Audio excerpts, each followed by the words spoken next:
Je veux maintenant donner la parole à David Marguerite. Vas-y David. Bien, merci beaucoup, cher Xavier. Comme mes amis, je me réjouis de votre arrivée et de la nouvelle dynamique que vous lancez aujourd'hui au sein de notre mouvement. 5e circonscription de la Manche, c'est la circonscription du Cotentin, celle de Cherbourg, qui est une circonscription difficile pour nos valeurs, mais c'est une circonscription sur laquelle notre mouvement a choisi de miser.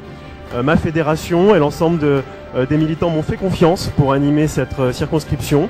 Il y a une nouvelle dynamique qui s'est mise en place depuis un an, grâce à des équipes jeunes. On travaille en lien étroit avec les jeunes populaires. Benjamin était avec nous d'ailleurs dimanche. Et avec cette dynamique, eh bien, donc, nous sommes visibles aujourd'hui dans l'ensemble du département. Et donc, dans le prolongement de ce que je disais, je voudrais poser une question à Nathalie Kosciusko-Morizet, qui nous a fait l'amitié récemment d'animer un déjeuner débat à Cherbourg.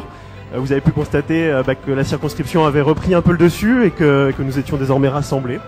Et je voulais savoir comment propager cette dynamique à l'ensemble du mouvement, comment faire en sorte que des jeunes puissent s'engager au sein de notre mouvement et plus généralement comment attirer les jeunes vers la chose publique et la politique, alors que il faut bien reconnaître que c'est difficile et que nous-mêmes nous heurtons à des difficultés de ce point de vue-là et que c'est parfois assez difficile de les convaincre de s'engager. Je vous remercie.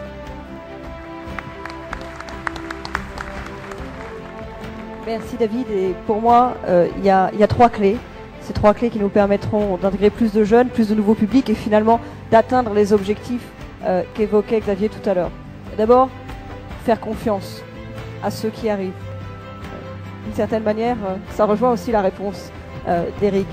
Faire confiance aussi aux jeunes, comme on te fait confiance dans ta circonscription, ou comme on le fait, et on le verra tout à l'heure à propos des européennes, confiance à de jeunes candidats.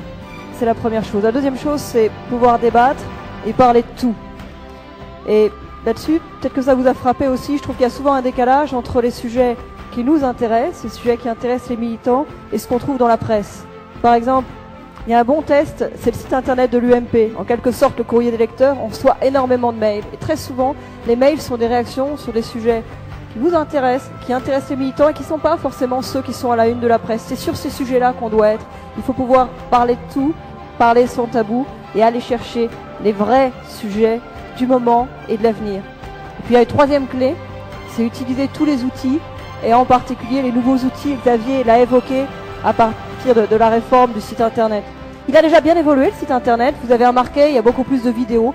La vidéo d'ailleurs avait été très présente dans la campagne de Nicolas Sarkozy et a accompagné son mouvement vers la victoire. Et en même temps, internet maintenant c'est des outils beaucoup plus participatifs. C'est la capacité pour les internautes de créer leur propre contenu sur certains sites. Pourquoi est-ce que le site de l'UMP ne s'ouvrirait pas à ça, ne s'ouvrirait pas à ce mouvement qu'on appelle les communautés sur internet et qui sont des cercles ouverts? Chacun doit pouvoir apporter sa vision, participer véritablement à travers un outil comme celui-ci de la création d'une dynamique dans le mouvement. Et il me semble qu'avec ces 3 clés-là, on ouvrira beaucoup de portes. Merci.